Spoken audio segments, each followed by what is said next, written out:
নমস্কার, আমি doctor Manik Kataruka, consultant nephrologist at Fortis hospital, Kolkata. আজকে আমরা ডিসকাস করব ব্লাড প্রেশার এবং কিডনি ডিজিজ নিয়ে। হ্যাঁ, ব্লাড প্রেশার আমরা অনেকেই ভুগি। ব্লাড প্রেশারের রোগ কারো কম কারো বেশি। ব্লাড প্রেশার কিন্তু একটা ইম্পর্টেন্ট কজ আমাদের কিডনি রোগ হওয়ার। আবার এটাও মনে রাখতে হবে যে ব্লাড প্রেশারটা একটা কিডনি রোগের সিমটমও বটে। মানে আপনার যদি ব্লাড প্রেশার থাকে, সেটা হতে পারে যে আপনার এই ব্লাড প্রেশারটা কিডনি রোগের জন্য হয়েছে। আবার উল্টোটাও ঠিক, যে ওই ব্লাড প্রেশারটা যদি অনেক দিন ধরে চেক আপ না করা হয়, এই ব্লাড প্রেশার কিন্তু ধীরে ধীরে আপনার কিডনিটাকে নষ্ট করতে পারে। তো ব্লাড প্রেশার এক ধরনের সিমটমও হতে পারে, আবার ব্লাড প্রেশার আবার কিডনি ডিজিজের কজও হতে পারে। ব্লাড প্রেশার দেখা গেছে যাদের স্পেসিফিক্যালি, যারা অনেক দিন ধরে ব্লাড প্রেশার এবং স্পেসিফিক্যালি আনকন্ট্রোল ব্লাড প্রেশার, তাদের ক্ষেত্রে কিন্তু এই ব্লাড প্রেশার থেকে কিডনির রোগ হওয়াটা খুব কমন।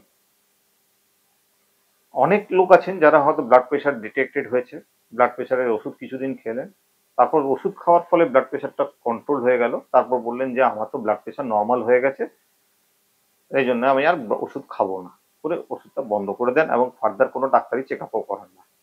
এটা কিন্তু খুবই ভুল ধারণা। কারণ ব্লাড প্রেশারের ওষুধ খেলে আপনার ব্লাড প্রেশার কন্ট্রোলে আসবে, এটা তো ঠিক কথা, কিন্তু ব্লাড প্রেশারের রোগটা সেরে যায় না।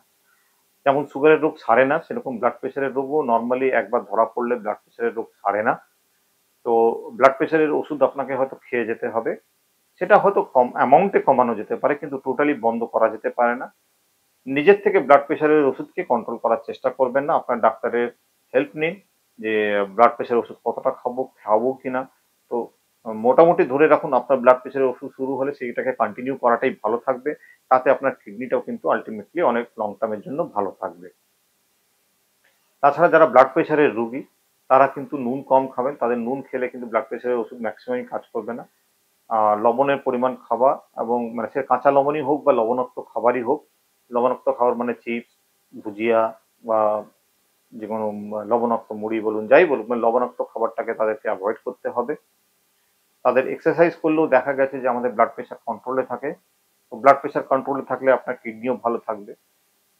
তো আপনার যদি ব্লাড প্রেশারের রোগ থাকে, নিয়মিত ব্লাড প্রেশারের ওষুধ খান। হঠাৎ করে নিজের থেকে ব্লাড প্রেশারের ওষুধ বন্ধ করবেন না। খাবারের মধ্যে নুনের পরিমাণটা কমান এবং ডেলি অ্যাক্টিভিটির মধ্যে এক্সারসাইজের পরিমাণটা বাড়ান। নমস্কার।